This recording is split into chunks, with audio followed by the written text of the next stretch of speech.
Bismillahirrahmanirrahim. Assalamualaikum warahmatullahi wabarakatuh. Saya dari kelompok 7 yang beranggotakan Arifah Lutfi Khairullah dan Diki Nur Amanah akan menjelaskan tentang riba, gharar, dan maisir dalam ekonomi Islam. Definisi riba. Secara etimologi riba berasal dari aziyad artinya tambahan, sedangkan aziyadah artinya tambahan. Sedangkan menurut terminologi adalah kelebihan tambahan pembayaran tanpa ada ganti imbalan yang diisyaratkan bagi salah seorang dari dua orang yang membuat akad atau transaksi. Di antara akad jual beli yang dilarang keras antara lain adalah riba.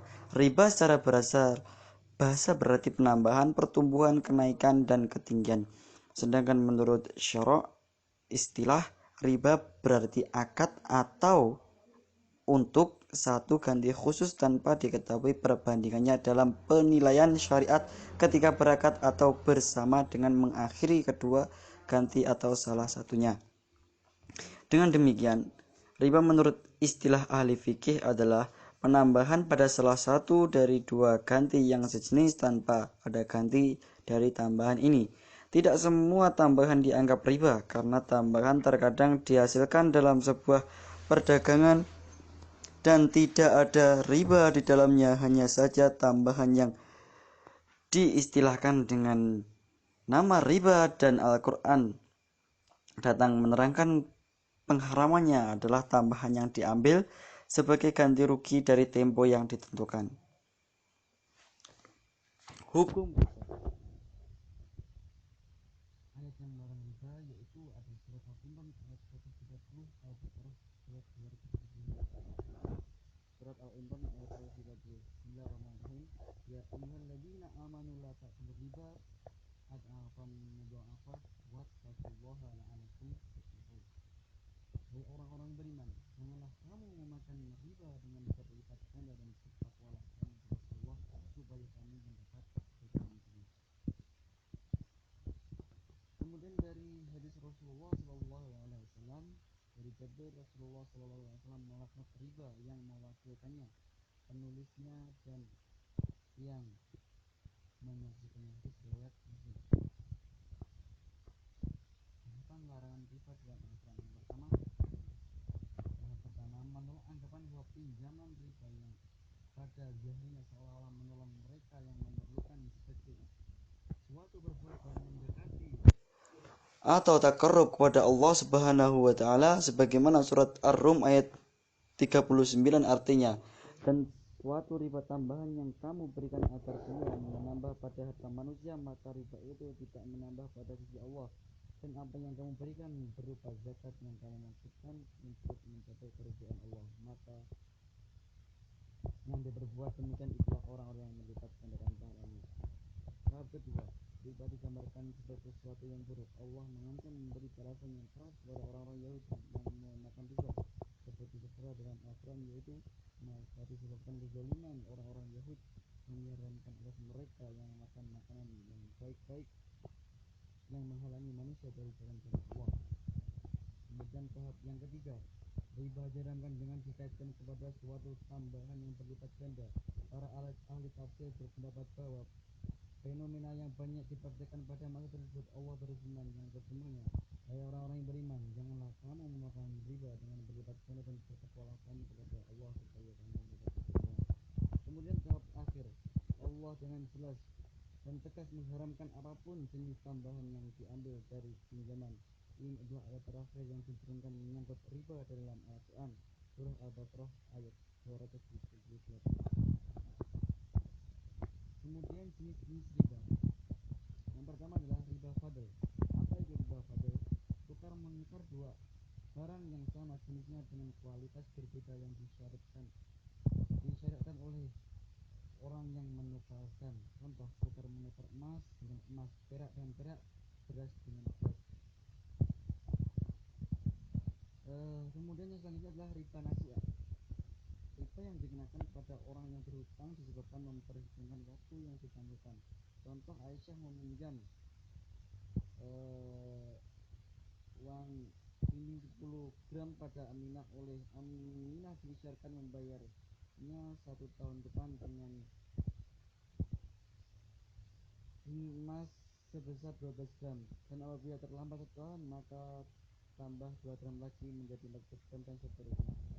Kemudian ada riwayat berpisah dari tempat sebelum ditimbang dan diterima. Maksudnya, orang membeli suatu barang, kemudian sebelum ia menerima barang tersebut dari isi penjual, pembeli menjualnya kepada orang lain. Jual beli seperti itu tidak boleh sebab jual beli masih dalam ikatan dengan pihak pertama. Kemudian riba qardhah meminjamkan sesuatu dengan syarat ada keuntungan atau tambahan bagi orang meminjamnya atau yang memberi hutang. Contoh, Muhammad meminjam uang sebesar 25.000 kepada Ali. Ali meneruskan dan menginginkan agar Muhammad mengembalikan hutangnya kepada Ali sebesar 30.000, maka tambahannya adalah 5.000. Definisi gharar. Kata gharar berarti halayan atau penipuan, tetapi juga berarti resiko. Dalam keuangan biasanya diterjemahkan tidak menentu, spekulasi atau resiko. Gharar dilarang dalam Islam bukan untuk menjauhi resiko. Tentu saja resiko yang bersifat komersil disetujui dan didukung dalam Islam. Setiap jenis kontrak yang bersifat open-ended mengandung unsur gharar. Al-Quran dengan tegas melarang semua transaksi bisnis yang mengandung unsur kecurangan dalam segala bentuk terhadap pihak lain.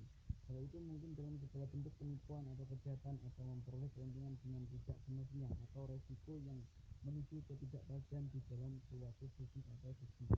Dalam Quran surat Al-An'am disebutkan sebagai berikut: "Wala taqrabu malal yatimi illa billati hiya ahsanu hatta yablugha ashuddah wa auful kaila wal mizana bil qist la tukallifu nafsan illa wus'aha wa idza qultum fa'dilu walau kana dzarquba bi ahdillahi aufu dzalikum basabikum bila'alakum tadhakkarun."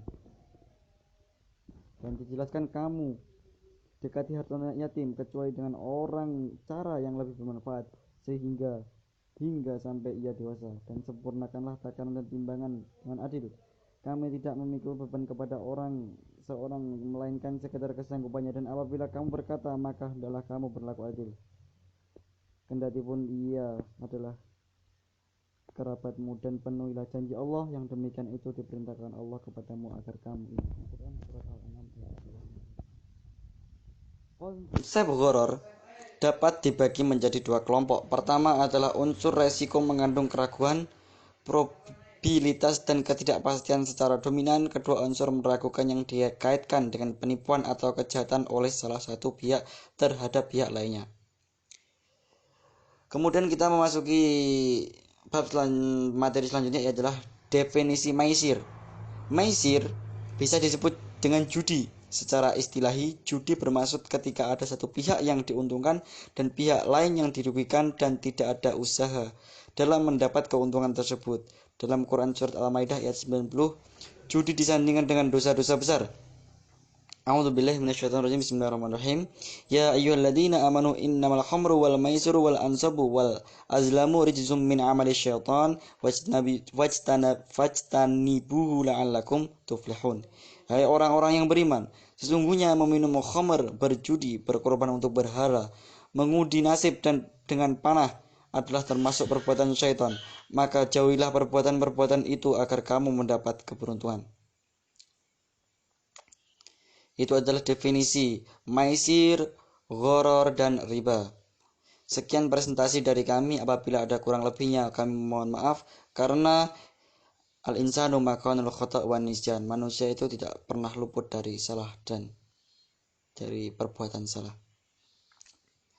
Syukran ala ihtimamikum. Assalamualaikum warahmatullahi wabarakatuh.